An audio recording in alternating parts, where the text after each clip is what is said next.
নমস্কার, আমার নতুন একটি ভিডিওতে সবাইকে অনেক অনেক স্বাগত। এখন প্রায় 11:15 মতন বাজে। আজকে বেশ অনেকটাই সকালে উঠেছিলাম, ঘর দুয়ারটাও সব গুছিয়ে নিয়েছি। থিয়া আর রাজীব টিফিনটা খেয়ে গেছে একটু ওয়ালমার্ট। থিয়াকে তো রেগুলার স্কুলে পাঠাই, এখন টিফিনটা যে কী দেবো এটা একটা বড় চিন্তা। তাই ও গেছে রাজীবের সাথে যে কয়েকটা খাবার দাবার একটু তুলে নিয়ে আসবে। এই রবিবার দিনগুলোতে ছুটি থাকে ঠিকই, তবে কাজ থাকে প্রচুর। সারা সপ্তাহের কাজ তো রয়েছে, সাথে কেনাকাটা এই সমস্ত মিলিয়ে ঝুলিয়ে প্রচুরটা সময় লেগে যায়। আজকের আকাশটা দেখুন কি সুন্দর। চলুন বাইরেটা দিয়ে একটুখানি ঘুরে আসি। ওরা তো গেছে, এখনো প্রায় ঘন্টা দুয়েক লাগবেই। মাঝখানে আমি এসে একটু রান্নাটাও বসিয়ে নেবো।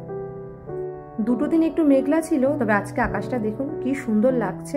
চারিপাশটা দেখলেই মনে হবে মা আসতে মাত্র আর কটা দিন বাকি। এই সময় আপনি পৃথিবীর যে প্রান্তেই থাকুন না কেন, চোখ বন্ধ করে যদি অন্য কোথাও কেউ ফেলেও দেয়, বাঙালি মানুষ এই সময় আকাশ দেখেই বলে দেবে আর কয়েকটা দিনের অপেক্ষা মাত্র। তবে এবছরটা যেভাবে সবাই কাটাচ্ছে, না জানি কত প্রিয় মানুষকে সবাই হারিয়েছে। প্রতিনিয়ত সোশ্যাল মিডিয়ায় চোখ পাতলে একটা না একটা কিছু দুর্ঘটনা শোনাই যাচ্ছে।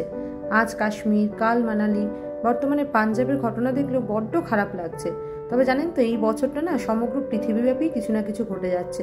এদেশেও অনেক কিছু ঘটছে, আপনাদের সাথে পরে সেইগুলো নিয়ে আলোচনা করব। আর যেহেতু প্রিয় মানুষগুলোর থেকে অনেকটা দূরে আছি, সেই জন্য যেন আরো বেশি খারাপ লাগে এই ধরনের ঘটনাগুলো শুনলে। তবে কিছু জিনিস যেগুলো আমাদের হাতের বাইরে থাকে, চাইলেও আমরা সবটা ঠিক করতে পারি না। তবে প্রার্থনা করব যারা যা হারিয়েছে তাদের প্রিয় মানুষ হোক বা পছন্দের মানুষগুলো, মা আসার সাথে সাথে যেন সবটা কেটে যায়। আগামী দিনগুলো যেন আর কোনো রকম কষ্টে না কাটাতে হয়, সকলে যেন খুব ভালো থাকে। আমি ঘরে চলে এসেছি, এবার ভাবছি রান্নাটা একটু বসিয়ে দিই। আজকে একটু বেশি করে রান্না করব, যাতে দুটো দিন একটু চলে যায়। থিয়ার আবার কালকে স্কুল, রাজীবের অফিস, যেন সেরকম কোনো অসুবিধা না হয়। আর এদিকে আমি একটুখানি ডাল বসাচ্ছি। আজকে মটর ডাল রান্না করব। বহুদিন হয়ে গেল মটর ডাল খাওয়া হয় না। আজকে একটু লাউ আর উচ্ছে দিয়ে মটর ডাল করব। থিয়ার জন্য একটুখানি মেটের চচ্চড়ি করব, যদিও বা থিয়ার সাথে আমরাও খাবো।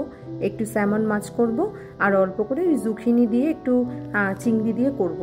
হালকা করে একটু ম্যারিনেট করে নিলাম নুন, লেবু আর গোলমরিচ দিয়ে। আর একটু উচ্ছে আলু ভাজবো।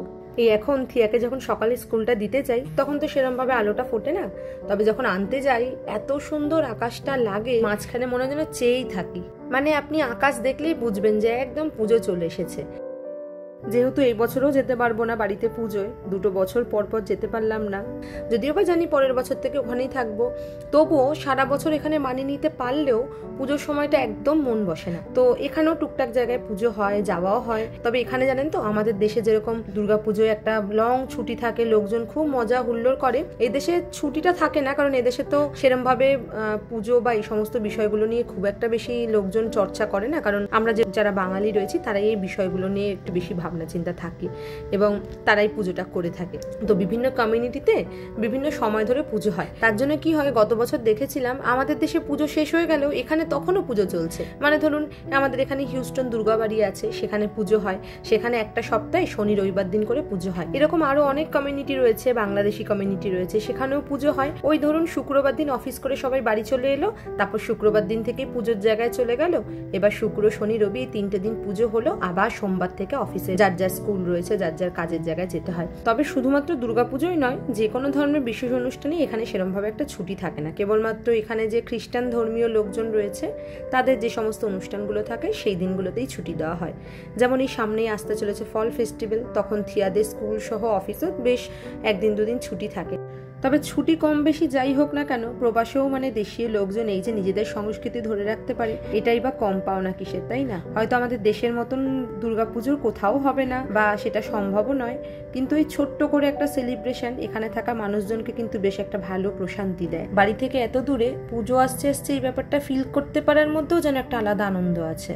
তবে কি জানেন তো, আমাদের দেশে যেরকম এই দুর্গাপুজোর সময় থেকেই একটা ছুটি ছুটি আমেজ চলে আসে। দুর্গাপুজোর পর কালী পুজো, লক্ষ্মী পুজো, জগদ্ধাত্রী পুজো, এদেশেও না ঠিক এই সময় থেকেই এই ফল ফেস্টিভ্যাল, তারপরে হ্যালোউইন, তারপরে ক্রিসমাসের জন্য বিভিন্ন রকম শপিং মলগুলো সাজিয়ে তোলা হয়। তারপরে নিউ ইয়ার সেলিব্রেশন পরপর কিন্তু এখানেও চলতে থাকে। মানে অদ্ভুতভাবে দুটো দেশের মধ্যে কিন্তু এই এই সিজনটা অনেকটাই একরকম লাগে। আমার এদিকে গল্প করতে করতে হাফ রান্নার বেশি হয়েই গেল, ডালটাও হয়ে গেছে, ওদিকে জুখিনিও রেডি, আর একটু উচ্ছালুও ভেজে নিয়েছি। এবার বসাবো একটুখানি মেটের চচ্চড়ি। এখানে জানেন তো মাটনটা খুব বেশি পাওয়া যায় না, মানে আমেরিকান মলগুলোতে যদি আপনি যান সেখানে আপনি ল্যাম্ব পাবেন, পক পাবেন, বিফ পাবেন, চিকেন তো ঝুড়ি ঝুড়ি পাওয়া যায়, কিন্তু এই মাটনটা পাওয়া যায় না। মাটনটা নিতে হলে ওই ইন্ডিয়ান কমিউনিটির মধ্যে যে সমস্ত দোকানগুলো থাকে নয় ওখানে যেতে হবে, আর নইলে বাংলাদেশি মার্কেটে রয়েছে। আবার একটা সমস্যা হচ্ছে এই সমস্ত দোকান থেকে যে মাটনগুলো পাওয়া যায় সেগুলো আবার আপনি পাবেন ফ্রোজেন, খুব একটা বেশি টাটকা মাংস পাওয়া যায় না। এবার অনেকেই আছে ধরুন টাটকা খায়, তারা একটু ভেতরের দিকে গিয়ে ওই ফার্ম থেকে যেখানে ভেড়া তারপরে ছাগল চাষ করা হয় সেখান থেকে গিয়ে কিনে আনে। এবার সেখানে অনেকটা যেহেতু পরিমাণ থাকে তখন তারা বন্ধু বান্ধবরা মিলে একসাথে নিয়ে নেয়। আর এই কারণেই না এখানে আসার পর একদমই মাটনটা খাওয়া হয় না, সেরকমভাবে ফ্রেশ পাই না। তবে একটা দোকান এখানে আছে ইন্ডিয়ান কমিউনিটির মধ্যেই, আলাক্সা, সেখানে আবার তুলনামূলক একটু টাটকা মাংস পাওয়া যায়। তো যখন ওর বাবা মাঝে মাঝে অফিস থেকে আসে একটু টাটকা মাংস নিয়ে চলে আসে, ওখানে ওই অ্যান্টিবায়োটিক ফ্রি হয়, তো ওই মাংসটা তুলনামূলক স্বাদও হয়, জলটাও কম ছাড়ে। তবে খুব একটা বেশি তো মাটন খাই না, ওই চিকেনটাই রান্না করা হয়, থিয়াও পছন্দ করে। তোর বাবাকে বলেছি যে এইবার একদিনকে মাটন নিয়ে আসবে, ভালো করে রান্না করব, বহুদিন ধরে মাটন খাওয়া হয় না। আর এদিকে মোটামুটি আমার গল্প করতে করতে রান্না বান্না শেষ, একদম 2 দিনের রান্না প্যাক করে এবার রেখে দেবো, কালকেও আর কোনো রকম চিন্তা থাকবে না। ওদিকে থিয়া আর ওর বাবা এসেছে অনেকক্ষণ, থিয়াকে আজকে রাজীব স্নানটাও করিয়ে দিয়েছে, ভাবছি এখন থিয়াকে খাইয়ে নিই, তারপরে আমরা নয় পরে একটু খেয়ে নেবো। আমার স্নান ধান যদিও বা হয়ে গেছে। তো চলুন সাথে সাথে ভিডিওটাও এখানে শেষ করলাম, দেখা হবে পরের কোনো ভিডিওতে। সবাই খুব ভালো থাকবেন, সুস্থ থাকবেন, আর যদি ভিডিওটা ভালো লেগে থাকে তাহলে একটু লাইক কমেন্ট শেয়ার করে দেবেন।